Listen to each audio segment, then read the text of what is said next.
Hey, it's Paris. You know, I love sparkly things, right? Like stars. Duh. And thanks to Hilton and AutoCamp, I just slept under them. Picture me, serving looks by the fire outside my luxurious Airstream, making s'mores with the kids, while a national park is our backdrop. The great outdoors meets Hilton hospitality. That's hot.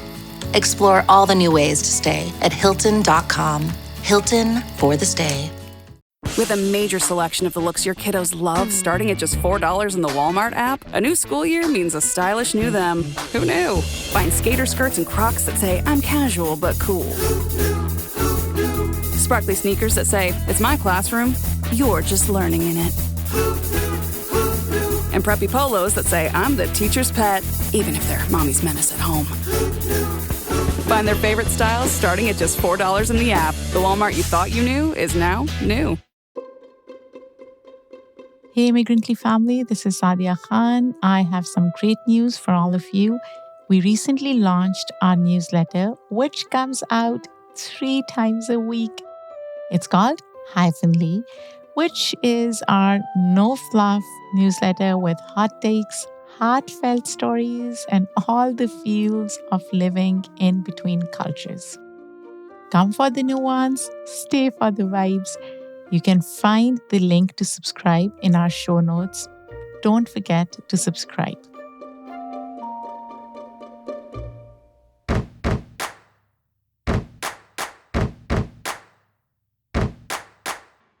Hello and welcome back to Immigrantly. I'm your host, Saadia Khan. Now, our frequent listeners know this. I've had the chance to sit down with more than 300 people over the years, some already well known, others who became known later, and many whose stories just stayed with me. Which means, guys, if you haven't listened to all those incredible episodes after you've listened to this one, go back and check out those incredible stories. Usually, I find my guests through recommendations or my own curiosity, which, by the way, reminds me, if you have a guest in mind for Immigrantly, please reach out to me. I'm looking for new guests. You can reach out to me on my email, which is sadia@immigrantlypod.com, my new Instagram, or on my socials. By the way, I do have an Instagram, private Instagram, which is also public. I know it sounds weird, but that's where I share behind the scenes, my life as it unfolds, time with my cat Sheru, and so much more. You can follow me at It's Saadia K, which is ITSSAADIAK. Anyways, I keep getting distracted. Lately, I have been scrolling Instagram for inspiration. And honestly, I've come across some incredible voices. That's how I found today's guest. I stopped on her profile when she posted this raw, honest video about what was happening in Iran back in June. Not to fall for the story that this is about civilizing uncivilized people. All of these things, this normalization, is meant to make you forget that there are human beings living in these buildings. Human beings like my cousins who live to play music and sing, to create, who have dreams for their children just like I have dreams for mine. Like my uncle and aunt who are so loving and hilarious and have earned the right to a peaceful time as they age. Something about the way she spoke, so direct, so grounded, it just hit me. I knew I had to reach out. Her name is Mory Fontanez. She's an intuitive life and leadership guide, a speaker, an author, and really someone who helps people stop outsourcing their power and learn to trust their own inner voice. She really connects you with your intuition. The fun part is, I've always been someone who feels connected to my intuition, but it was such a pleasure to speak with somebody who sees intuition more than a soft skill, because at the end of the day, it really is a superpower. After listening to this episode, I promise you will learn something very interesting about your inner voice and how it can help you discover self. I can't wait for you to meet her. So let's get started.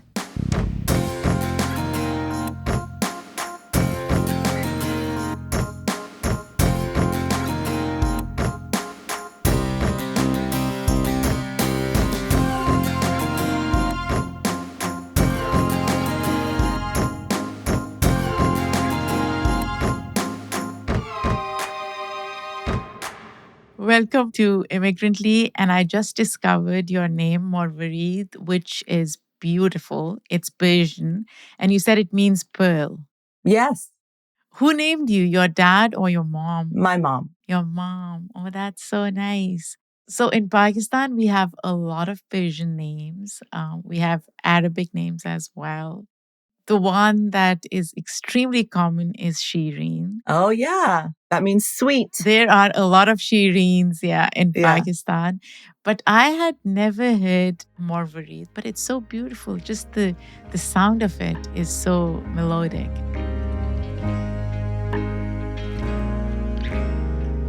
So today we are going to talk about intuition.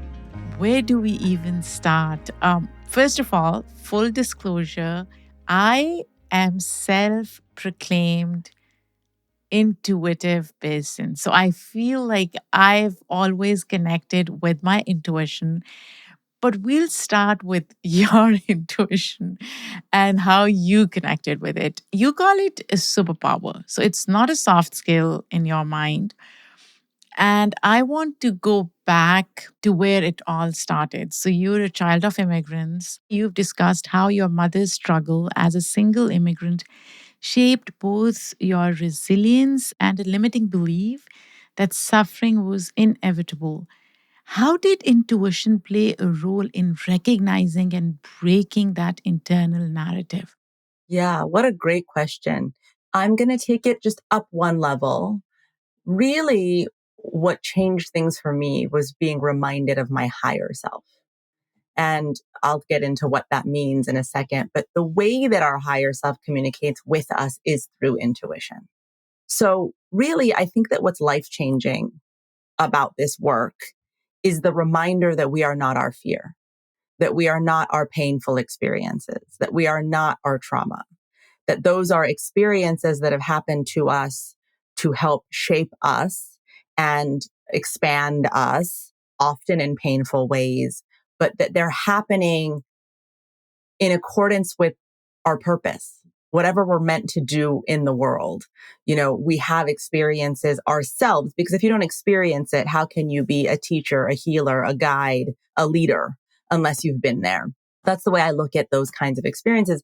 But from those experiences, our fear self, which is our very tangible human self, who is, you know, a fight or flight species trying to survive, that self is going to create some belief systems about the pain that you were in and try to remind you constantly, you know, this could happen. You could be disappointed. Look at what happened to mom. Or all of a sudden, money could run out. Look how much suffering there could be without money, to try to constantly prepare you. And these are younger parts of ourselves that had those experiences, who believe it's their job to protect us. And they repeat these stories constantly. Many of us just live in that consciousness for a very long time. We believe that that's it. What is transformative is the reminder, and I say reminder because it's not that we don't know, it's that we've forgotten, the reminder of who we are really, which is this higher self. And the way I like to describe higher self to people is, imagine your soul choosing to come to this plane to have experiences to grow from. And it takes the form of your body. It comes into your body, right? Think about that soul sort of splitting. And the part that comes down here and goes into your body really has the human experiences of being here. While the other part same essence, same soul, is sort of on a mountaintop. It's at a higher frequency. And it's there to watch you and guide you and nudge you. So the human part of your soul is now in the forest, right? You're like, can't see the next step. Things can feel clouded.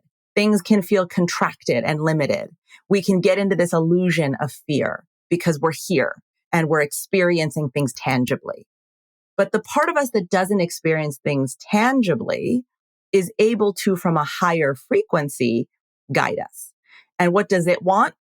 It wants us to live out our purpose, the reason that we're here, which means we all have natural gifts, talents, and things that we're enthusiastic about. Those are the 3 clues around your purpose that we're meant to use here for the highest good of ourselves and others.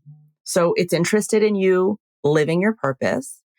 It's interested then by default in you achieving your desires. Your desires are not an accident. They are intelligent. When I say intelligent, what I mean is when you want something, I want you to know that that's a clue from your higher consciousness that you're meant to go towards it. Because when you want something, you go towards it. And in the doing of that, you do your purpose naturally. You don't have to think about it very much. So it wants you to get your desires, and then it wants you to feel dignified. And so I'll get back to answering your question.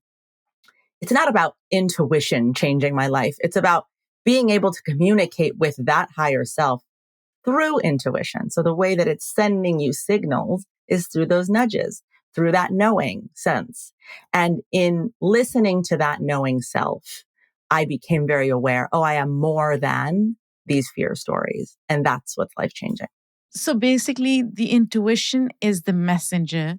The higher self is what you want to communicate with, and you use intuition as a tool to connect with the higher self, right? Is that correct? Yes. Okay.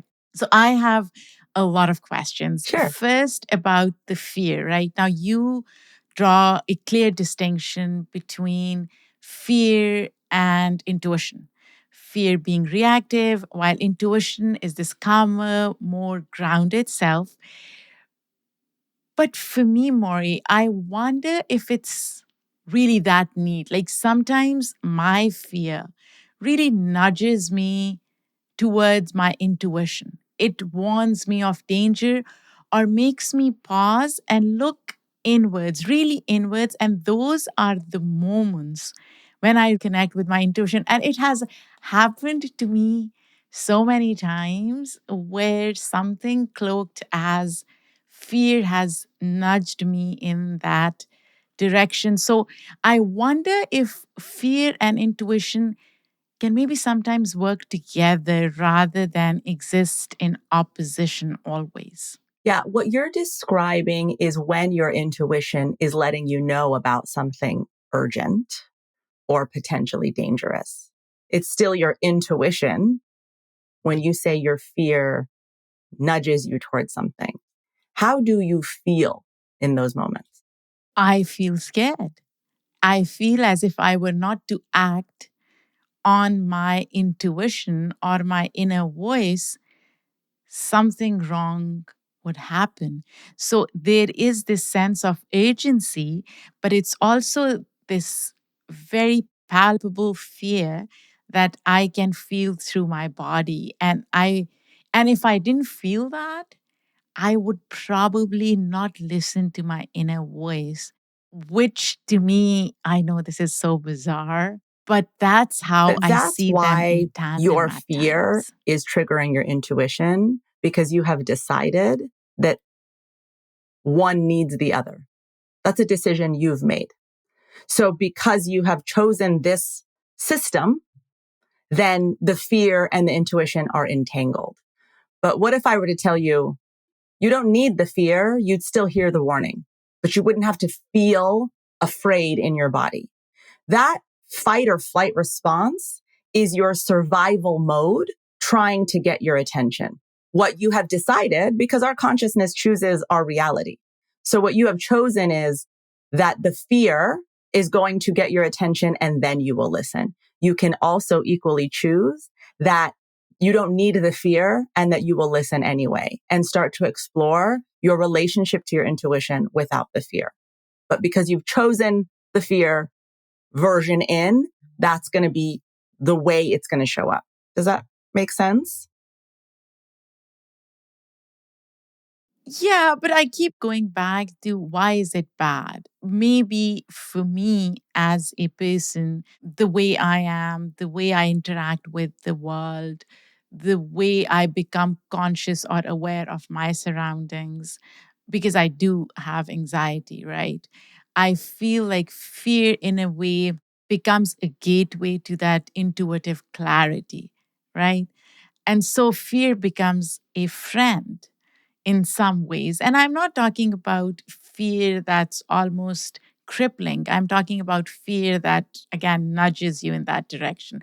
But I wonder if not fear, as you said, what other emotion would, you know, come into play for me to have that intuitive understanding of where I need to go and how I Yeah, need to I will engage say with what my I'm getting intuition. for you is that fear has been a tool ancestrally for you, which is why it's hard for you to distinguish, because for many of us, when in our family line or our ancestral line, there has been trauma or moments of deep suffering, fear is handed down to us as a strategy for survival. And that is very cellular in who we are. And so it's hard for us to even pick it apart from our true selves because we have been handed genetically this code that says, here's how you survive. And that happens to a lot of us.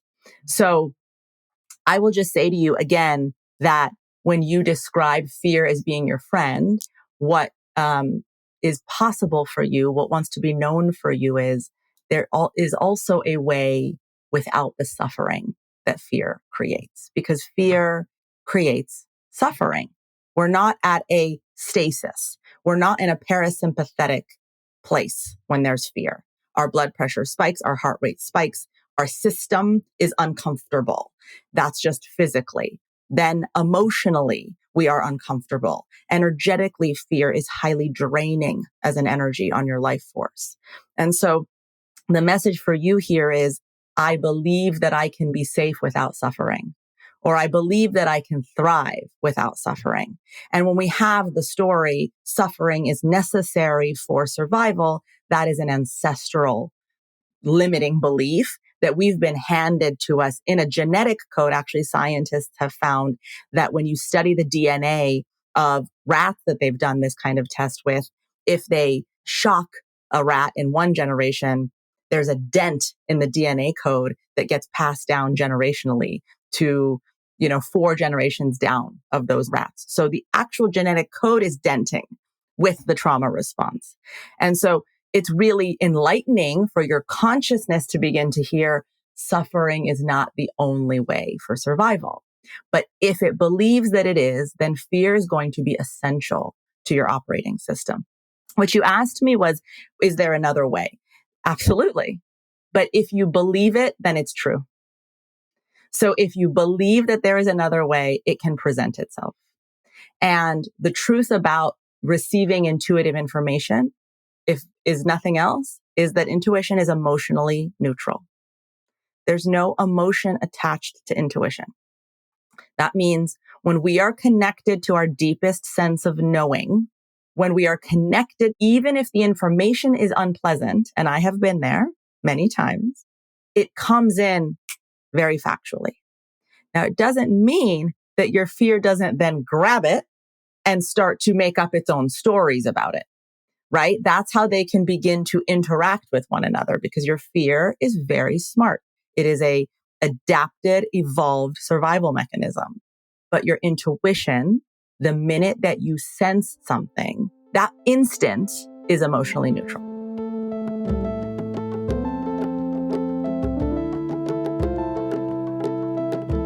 Does it ever feel like you're a marketing professional just speaking into the void? Well, with LinkedIn ads, you can know you're reaching the right decision makers. You can even target buyers by job title, industry, company, seniority, skills. Wait, did I say job title yet? Get started today and see how you can avoid the void and reach the right buyers with LinkedIn ads. We'll even give you a $100 credit on your next campaign. Get started at linkedin.com/results. Terms and conditions apply.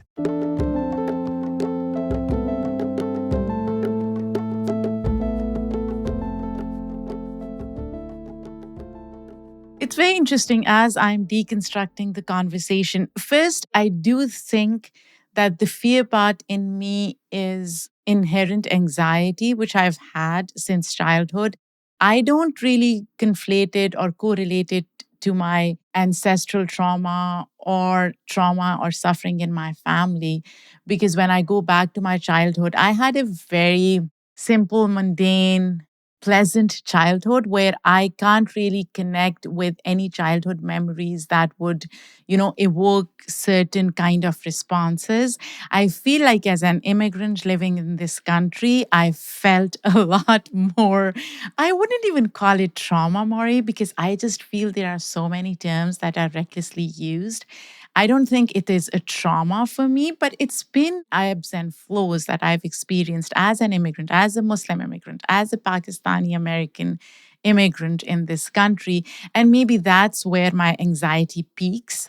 I was always an anxious person, but having lived in a country that's in most instances not as conducive to your identity and how they interact with you. Maybe that's what triggers it. But I do want to go back to the idea of intuition. You just said intuition is neutral. Now, intuition to me, I feel like intuition has such an endearing quality about it. And that's probably because I grew up in an Eastern culture, because intuition in different cultures is different, right? How it's perceived, how people interact with it. For instance, in Western cultures, a lot of times people prioritize rationality and control, and intuition is almost quelled. While in cultures like mine, I feel like there is this sense of wisdom and experience that's embodied naturally through intuition. Have you seen those differences as someone who's spoken, worked globally, is a kid of immigrants? Have you seen differences in how people connect with intuition, say, in Yeah, that's a Iran great question. And I versus in the really relate US? to that experience of a lot of anxiety coming from just being an immigrant or a child of an immigrant in this country. Because when you don't feel belonging, we have three basic needs as humans: dignity, love, and belonging. When you don't feel belonging, there is an inherent, and I know we don't love this word, but trauma in that. Trauma just meaning an experience that caused harm or pain, period. I believe and I know and I've read, and it's been, very well documented and spoken about, that Eastern cultures and Eastern religions have a deeper relationship to intuition. And I think that there's a lot of, contributing factors to it. I will say one of them is that some of those cultures have been around longer. And so there is this wisdom in this ancient existence where our ancestors been there, done that. They doubted it. They were cynical. They did, right? And then it's been around so long. It's just a knowing part of you as a culture, is that this is just something we all have. I think it's more discussed in certain cultures, in Iranian culture. Talking about your gut feeling is very common. It's a saying that's be delam uftade. It means it has occurred to my heart. And it's just a way of saying, this is my intuition right now. And I will say that in our culture, when someone says that, you pay attention. It's not an eye roll. It's not ooh, You they've pay got to attention. convince. And they don't have the embodiment of doubt or shame when they say it. It's said with a lot of confidence. "Bedelam uftade," you're going to get this job. And all of a sudden you're like, oh, okay, I respect that. So I think there's also an inherent respect for it because it's done in a way that's so inherent and ingrained in the language and the culture that there's no doubt or shame about it. And I think Western religions, Western cultures can be slightly more linear Obviously, they're newer in the long trajectory of history. And also, I think if you bring it to the context of the United States, we really exist in this evidence-based hustle culture where what you produce is your value. And so if it's not tangible, I think that this culture is young enough that it hasn't learned to value the intangible quite yet. I think we're on a precipice and I'm seeing change happen. But I think that because of that need for productivity and tangible evidence, there's a harder time with intuition. And then what you hear is when people talk about it here, there's a little shyness, there's a little shame, there's a little not wanting to admit it. Whereas my purpose is let's bring it into the boardroom. And I do. I mean, when I'm working with CEOs and companies, I'll say the word intuition so much. And then I'll laugh because a year later, I'll be talking to the CEO or watching him present and he'll say, what I'm intuiting is, and it's like, that's it. All I want is for it to become a pragmatic part of our culture here. How are leaders learning or latching on to this notion of intuition practically? What are some of the practical ways they incorporate intuition into business? Because everything is about, money and profitability and the bottom line. Where There's does three things I'm intuition really fit seeing with into that leaders. One narrative? is its permission to start with self instead of running around trying to create your opinion based off of consensus. So, it's not about only listening to yourself, but it's giving leaders permission to begin with self. What is this thing that I feel deeply within me? And then number two, taking intuition and then using data to verify it. So, I talk a lot to my clients about look, the scientific process itself has intuition inherent in it. Because what is a hypothesis? It's just a knowing. It's a feeling. Oh, there's gravity. I think there's gravity. Okay, now I'm going to go try and prove that to be true. So in the business setting, what we talk a lot about is when you have this knowing, then you go and you seek the data to verify your knowing. Is our customer actually starting to change their taste level? Is the employee that we're trying to recruit actually now caring less about purpose than they used to 10 years ago? That's just a gut I have. Now we're looking for data to understand it. So that's the second thing.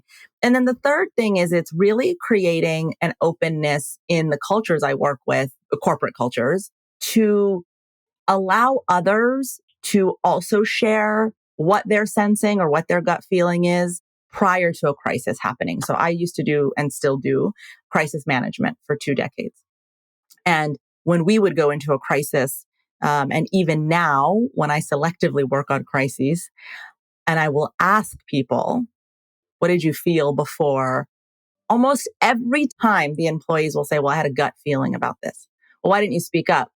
Well, how am I going to speak up? What am I going to say? I don't have any evidence.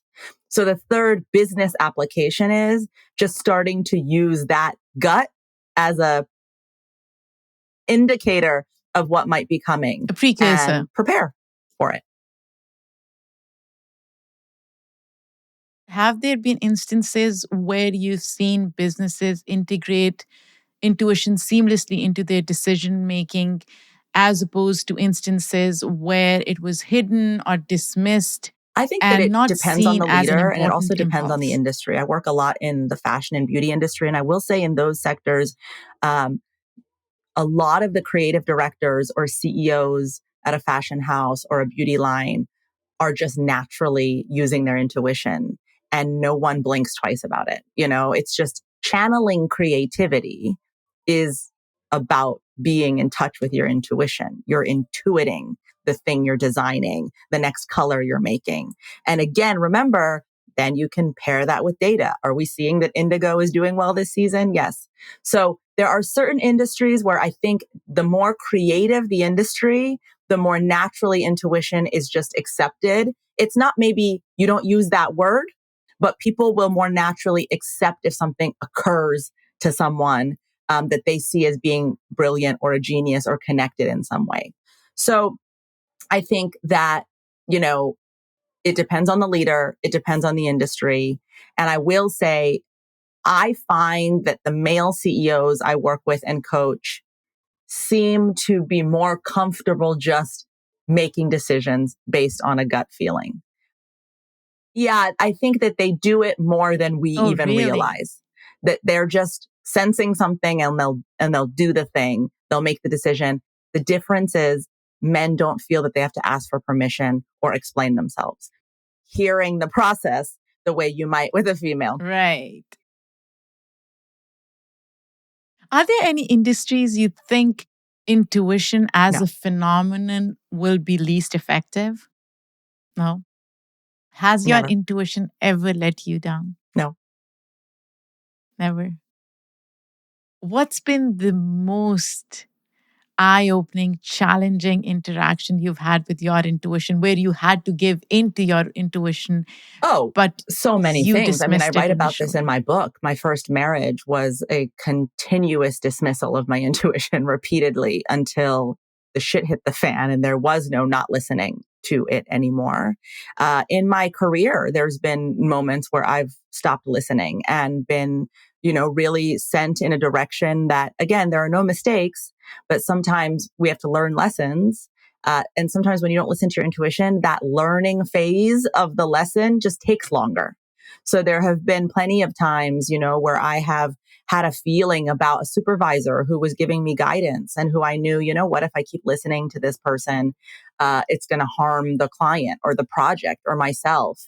And out of fear of not wanting to be seen as too much or inconvenient or, speaking up too much, I would go along with and end up, my intuition being right. We'd get fired by the client or members of the team would quit.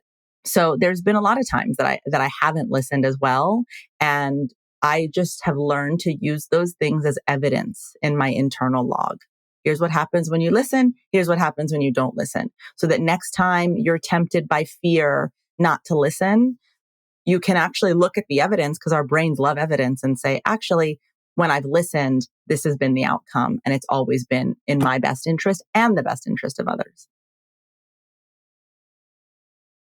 Is that not contradictory to the notion of tuition itself? Like, if we are looking for evidence or data, then it's counterproductive to that inner voice or higher self that we are trying to connect because the idea itself is so abstract and elusive in a way. It is this gut feeling, as you said in the beginning, that happens. But if we go searching for data or evidence to prove or disprove, then The are we not goal undermining the is for idea humanity to itself? understand that we have this ability and we have access to these answers and that we can begin to trust ourselves.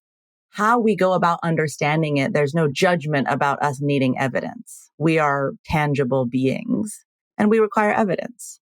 So whatever we are guided by, however you believe, whatever your system of belief is, what I'm here to say is that no one's judging you about how you go about understanding your intuition. So if you need to go back and look for evidence, then, and that's going to make you trust your intuition, we love it.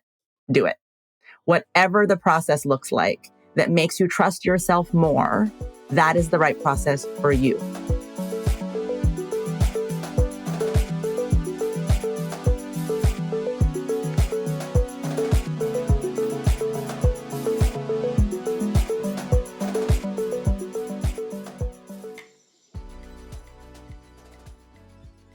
So, what if I have a strong gut feeling or intuition, and I'm like, I feel it's going to happen, or this is the direction I should be going in? I am an evidence based person, hypothetically speaking. I don't find the evidence.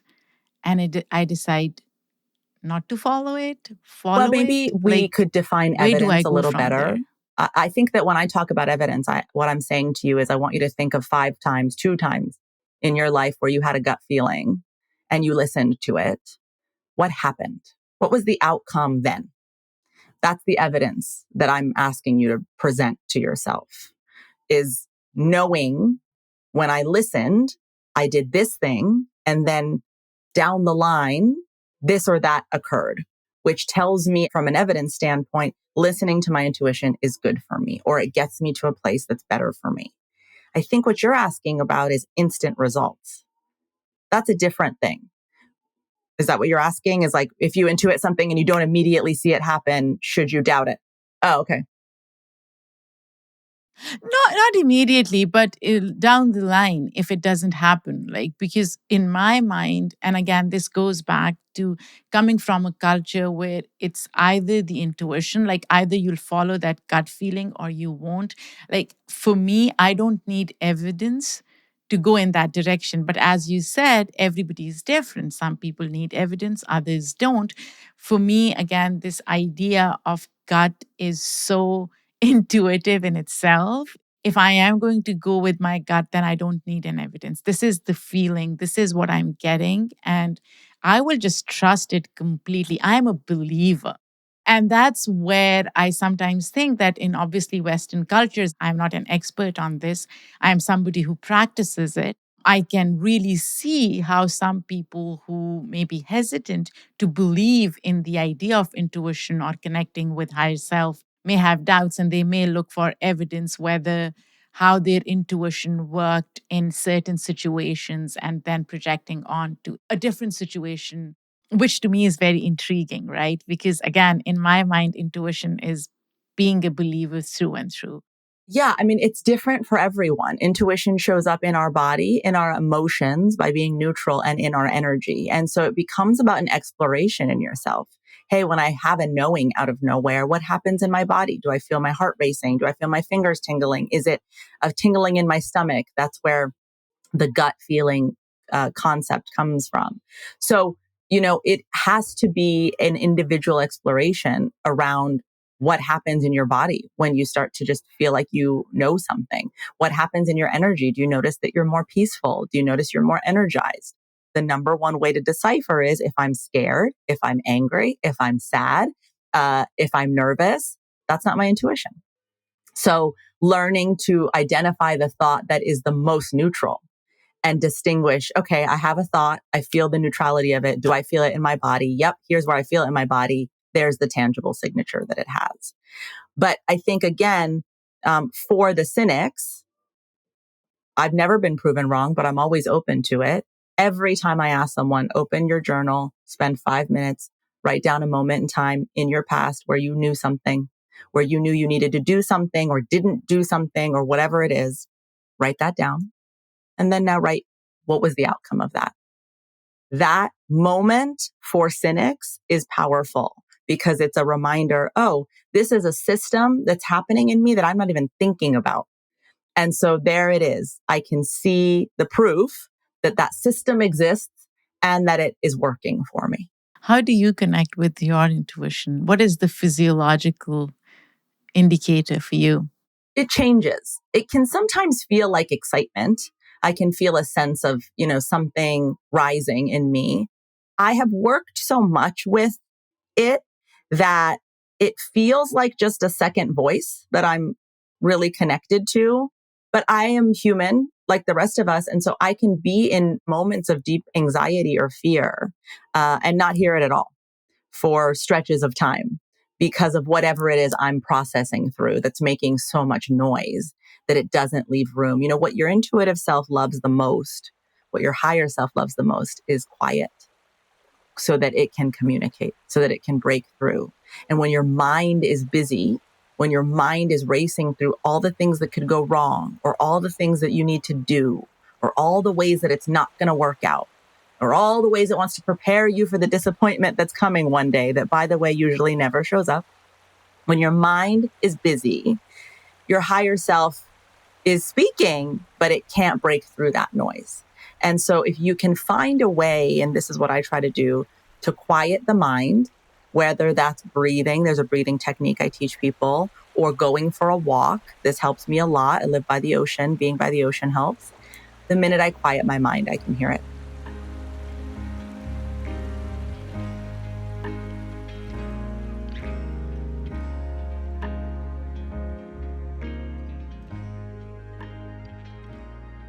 In today's world, Mory, the way things are happening, we see a genocide unfolding in Gaza. There's so much death, destruction, even famine. How important is intuition for connectivity with other humans? Can we develop more love and compassion through it? Absolutely. It's such a good question because, in my immense sense of powerlessness as I look at Gaza and Palestine and the rest of the world, but particularly my attention has been there, I feel so powerless. And then what I do is I feel the love that I feel for the people there, the genuine, immense desire to protect and send love. And I feel that in my system. And I know that energy, again, while not tangible, is potent. And so for me, what I can do the most besides posting very actively and getting involved and protesting and taking action, which I do, is energetically be with them. Make sure that my heart is open and that I'm sending what is in my system to them because we are all connected and that energy matters. That might not traditionally be looked at as the word intuition, which is why I say that word can feel so limited, but it is about energy. It is about connection. It is about sending nonverbal energy at people. And intuition is similar process, right? It's a nonverbal communication. And so I think that more than anything right now, we need to remember that we are connected to one another. And we need to feel that connection in our bodies, in our system. We need to remind ourselves that if it's happening to them, it's happening to us, and to feel that and allow ourselves to feel it. I think so many people are so afraid to feel it because it's so devastating. But that is what is present right now. That is what is real. And so if that is the experience, let us experience it with them. It's okay to feel sad and heartbroken that people are dying and starving.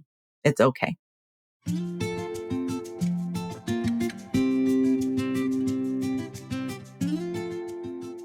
And in the end, Mory, if you were to describe the United States of America in the context of its relationship with intuition, how would you do that? I would describe it as a toddler who's finally finding its legs and learning how to get sturdy and walk. I don't think we're running. I don't think we're flying. I think that we are starting to, as a country, figure it out, starting to get curious. Is this real? Oh, okay, maybe it does work. I think there are plenty of historic, well-preserved systems that work against our intuition. There are systems that tell us not to trust ourselves. There are systems to tell us to trust our fear self more than our knowing self, because when you're in fear, you're easier to control. And I think we're seeing that in our country more than anything right now, is fear of otherness, fear of failure and of suffering being capitalized upon to further divide us from one another. And my hope is that knowing within each of us, and that's what my work is about, will turn on like a beacon and will remember that we are not fear and that we are this knowing, loving. And one thing about intuition that surprised you the most? It is so easily verified and validated if you just say it out loud. I will be in sessions where I will just know, I'll say something and I'll just see in the person's face, like, how could you know that? And that is such a good feeling that even for someone like me who teaches it, writes about it, uses it in my work, that moment of recognition in someone's face that the thing you intuited was spot on is so energizing. And you need to be looking for that kind of, I was telling my daughter the other day, she's like, oh, I had a gut feeling this is going to happen, but I didn't want to say it out loud. And I said, Raina, you have to say it out loud because that shows your trust and faith in it. And when you say it out loud, it can be verified back to you. And then you build more belief in it. And if you believe in it, then you hear it more loudly.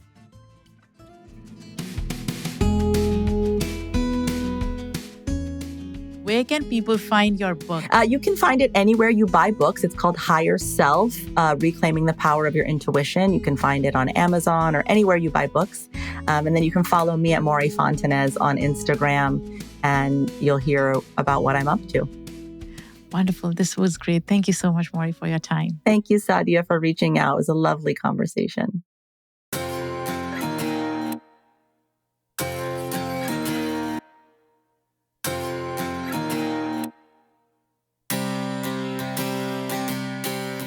So here's what I have decided. I am going to try to parse out my fear from my intuition. Maybe I can use another emotion to nudge me. And you know what Mory said? I should say it out loud. I don't need fear to connect with my emotions or my intuition. This episode was produced by me, Saadia Khan, written by me. The editorial review is done by Shay Yu. Our sound designer and editor is Lou Raskin. Immigrantly's theme music is by Simon Hutchinson. Other music by Epidemic Sound. Come back next week for another important conversation. Until then, try to connect with your intuition and tell me how it worked or didn't work.